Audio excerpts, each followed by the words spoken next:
Engineer Ramesh Rajak भाइलाई चाहिँ स्टेजमा चाहिँ निमन्त्रणा गर्न चाहन्छु।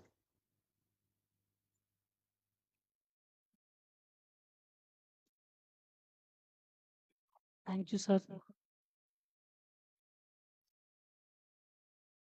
Hello, good morning, everyone. Respected sir/madam, honorable judge, and my dear friends. My name is Ramesh Rajak, and thank you for giving me this golden opportunity. Today, I am going to talk about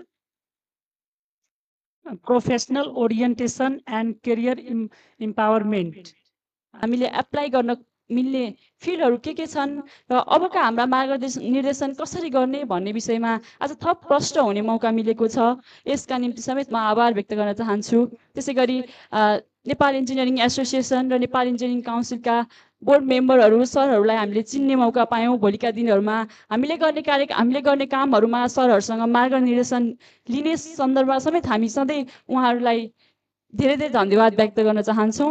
र त्यसैगरी अबका दिनहरूमा समेत हामीले engineering प्रोफेसनलाई थप मर्यादित बनाउन हामीले कस्तो भूमिका खेल्नुपर्ने हुन्छ भन्ने हिसाबले अभिभावकको सधैँ मार्गनिर्देशन हामीले गरिरहेका हुनेछौँ।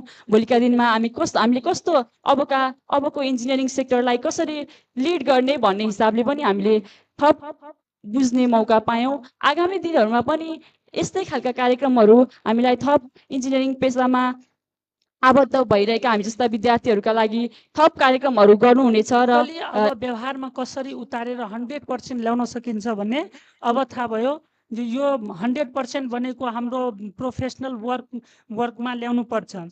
त्यही भएर अब हामीहरूलाई त्यो सब्जेक्टिभ नभएर अब प्र्याक्टिकली तर्फ जानुपर्छ र यस्तै यो ओरिएन्टेसनको रूपमा जुन हाम्रो आजको प्रोग्राम जुन सेसन भयो यस्तै आगामी दिनमा पनि हामीहरू धेरै नै अपेक्षा गरेछौँ।